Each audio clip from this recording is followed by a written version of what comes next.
애널리스트 톡톡 시작합니다. 안녕하세요. 김주영입니다. 오늘 키움증권에서 건설업종 담당하시는 신대현 연구원님과 함께합니다. 안녕하세요. 네, 안녕하세요. 네, 반갑습니다. 삼성 E&A 오늘 살펴볼 종목으로 가져와 주셨는데 테크 포럼이 좀 진행이 됐었나 봐요. 네.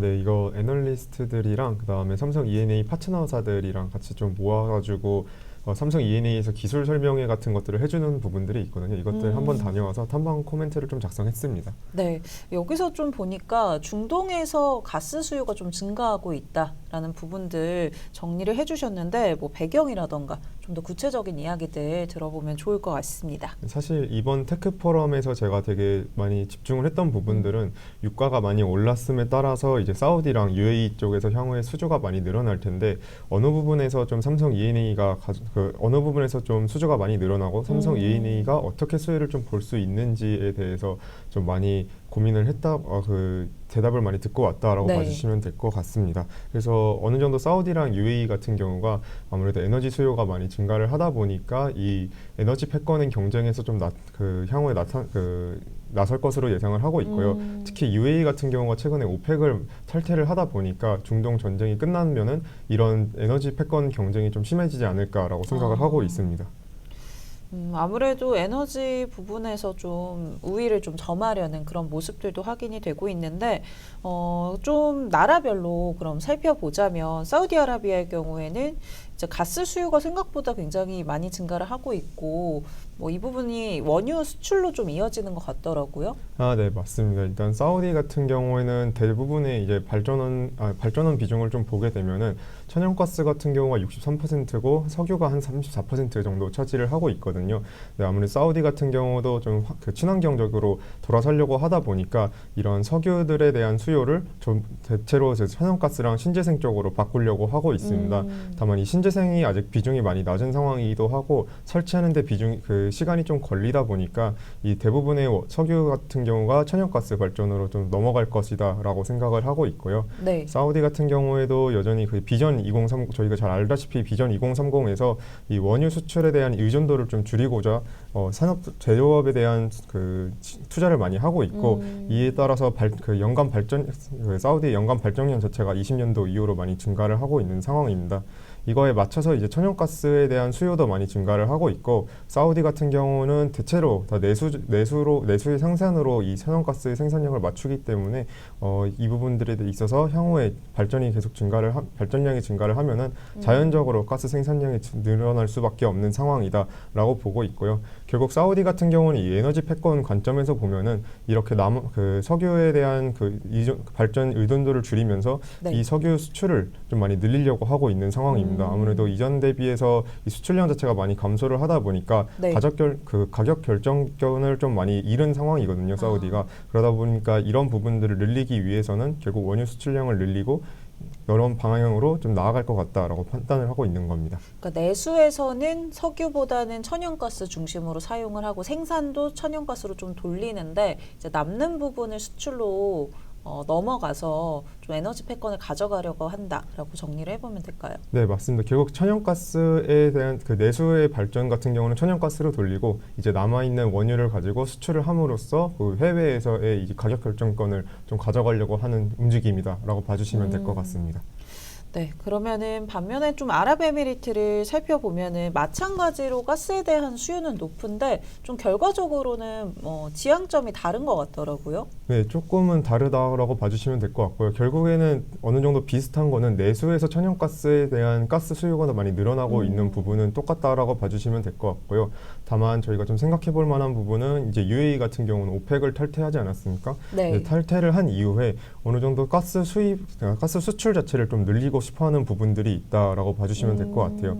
그래서 뭐 하나씩 좀 설명을 드리면은 일단 UAE 같은 경우에는 발전원에서 대체로 이제 석유를 사용하고는 있지는 않은데 네. 대부분을 이제 천연가스로 생산을 하고 있다라고 봐주시면 될 것 같고요. UAE 같은 경우도 아무래도 이 원유 수출 의존도라든지 이런 부분들을 좀 줄이고 싶어하기 때문에 제조업에서나 아니면 또 다른 뭐 IT라든지 이런 부분들에 대한 투자를 진행을 하고 있습니다. 그러다 보니까 연간 발전량 자체도 많이 늘어나고 있는 상황이고 다만 UAE 같은 경우는 사우디랑 좀 다른 게 UAE 같은 경우는 이제 가스를 지금 수입을 하고 있는 상황입니다. 여전히 그 매장량이 되게 많음에도 불구하고 이런 수입을 카타르를 통해서 계속 지속을 하고 있기 때문에 네. UAE 같은 경우는 이 수입량 자체를 일단 내수로 전부 다 돌리고 싶어하는 상황이라고 봐주시면 될 것 같고요. 다만 이제 천연가스 생산량 자체가 좀 많이 늘어나지 못하다 보니까 이런 부분들에 있어서 오펙을 탈퇴를 함으로써 천연가스 생산량도 많이 늘리려고 하지 않을까라고 생각을 하고 있고, 또 나아가서 좀 살펴봐야 될 게 과거에 카타르가 2019년도 1월 1일에 오펙을 탈퇴했던 적이 있거든요. 그때도 EU가 이제 천연가스 수출을 많이 늘리겠다라는 부분이었었는데 UAE도 크게 다르지 않을 거라고 생각을 하고 있습니다. 결국에는 이 천연가스 수입을 줄이면서 향후에는 이 LNG 수출을 많이 늘리는 방향 쪽으로 가지 않을까. 그래서 UAE가 최근에 이제 루아이스 LNG라든지 이런 부분들에서 시설 투자도 많이 진행을 하고 있거든요. 그래서 네. 이런 것들이 좀 중장기적인 트렌드다라고 보고 있습니다. 네. 그러니까 결국에는 원유 의존도를 좀 낮추기 위해서 선택하는 게 천연가스고, 지금 뭐 매장은 많이 되어 있는데 생산이 좀 어렵다 보니까 수입에도 지금 의존을 하고 있는 상황인데 결국에는 생산량이 늘어난다라고 정리를 해보면 될까요? 네, 맞습니다. 그리고 이 표 한 번만 봐주시면은 네. 이 국가별 천연가스 매장량 순위인데 지금 UAE가 7위 정도 되거든요. 근데 연간 생산량 순위는 15위밖에 안 되고 수출은 29위 정도 수준밖에 안 됩니다. 그래서 그 매장량에 비해서 생산량이나 수출량이 많이 적은 상황이긴 하거든요. 네. 그래서 충분히 늘릴 만한 여지들이 있다라고 판단을 하고 있습니다. 그 수출량이 적은 걸 보니까 확실히 내수에서도 소비가 좀 많다라고 또 살펴볼 수 있을 것 같네요. 아, 네, 맞습니다. 네, 사우디아라비아 그리고 UAE의 이런 전략들을 좀 살펴봤고요. 그렇다면은 이제 결국에는 집중을 하셨던 게 삼성 E&A가 얼만큼 수혜를 받아갈 수 있을지 좀 살펴보셨다고 했는데 실질적으로 어떤 좀 기회들을 찾아볼 수 있을까요? 일단 삼성 E&A 같은 경우는 그래도 대규모 뭐 가스 처리라든지 가스전 같은 경우에 발주가 나올 시에 수주를 좀 받을 확률이 높다라고 판단을 하고 있고요. 이게 오일앤 가스 시장에서의 변화가 좀 있는데 이 실력 있는 EPC사들이 많이 감소를 했습니다. 과거에 이제 2010년대 중반 때쯤에 그 저가 수주를 통해서 중동에서 수주가 많이 늘어났었는데 이런 부분들에 있어서 많은 EPC사들이 이제 그때 피해를 많이 보고 많이 줄은 상황이다라고 봐주시면 될 것 같고요. 네. 그러다 보니까 E&A가 아무래도 이 실력 있는 EPC사로서 아마 그 NOC들이랑 많이 친하게 지내고 있기 때문에 나중에 대규모 수주가 나온다면 충분히 받을 수 있는 상황이다라고 일단 먼저 말씀드릴 수 있고, 또 이게 말씀드릴 수 있는 부분은 그 과거랑 다르게 이게 코로나를 지나면서 공사비가 많이 상승을 하다 보니까 이런 그 주요 국가들에 대한 니즈가 이 캐펙스가 향후에 그 지연이 될수록 증가될 수 있다라는 부분들을 많이 인식을 하고 있습니다. 네. 특히 최근에 이제 금리 인상까지 조금 나타날 것으로 보고 있어서 이런 자금 상황이나 이런 것들을 보았을 때 빠르게 FID를 가져가는 게 유리하다라고 판단을 하고 있는 상황이고요. 그거에 맞춰서 이제 중동 내 그린필드 투자도 많이 증가할 것으로 일단은 추정을 하고 있기 때문에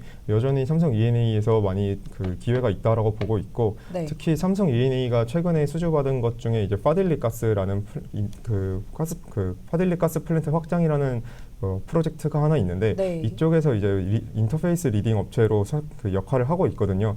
이게 인터페이스 리딩 업체라는 게 과거에는 좀 없었던 개념인 게, 이 과거에 가스전이라든지 가스 처리 시설이 좀 투자가 나왔을 때는 규모가 되게 작다 보니까 패키지가 한두 개 정도여서 한 개의 EPC사가 했었던 경험이 많은데, 이 파딜리 가스 같은 경우에는 패키지가 4개의 규모로 나왔습니다. 그러니까 과거 대비해서 규모가 크다 보니까 이 복잡성도 증가를 하고 이 패키지 4개를 한 건설사들한테 다 주기는 좀 어렵기 때문에 네. 나눠서 줬었거든요. 근데 이런 부분에서 그러면 이 전체 프로젝트를 누군가 이 프로젝트 매니지먼트를 해줘야 되는데 이 부분에서 삼성 E&A가 아무래도 패키지에 대한 모든 그 경험이 다 있다 보니까 네. 너네가 이 프로젝트를 전부 다 매니지먼트를 해줬으면 좋겠다라고 해서 이 삼성 E&A한테 이 인터페이스 리딩 업체로서 선정을 해준 거거든요. 결국에는 이 패키지에 대한 전부 다 그 프로젝트 관리를 하고 있는 상황이다. 총괄한다라고 봐주시면 될 것 같습니다. 그래서 향후에 이제 이런 대규모 가스전이라든지 가스 처리 시설이 발주가 나올 시에 아무래도 이 인터페이스 리딩 업체로서의 레퍼런스를 가지고 있는 삼성 E&A가 좀 향후에 수혜를 받을 확률이 높다라고 판단을 하고 있는 겁니다. 네, 뭐 향후에 수주에 대한 기대감도 있지만 이미 좀 수주가 시작됐다라고도 볼 수 있을 것 같고, 사실 이제 중동 재건이라던가 이런 부분에 있어서 연구원님께서 앞서서도 뭐 삼성 E&A를 좀 긍정적으로 많이 이야기해 주셨는데 이러한 부분들도 같이 좀 살펴보면 좋을 것 같다라는 생각이 듭니다.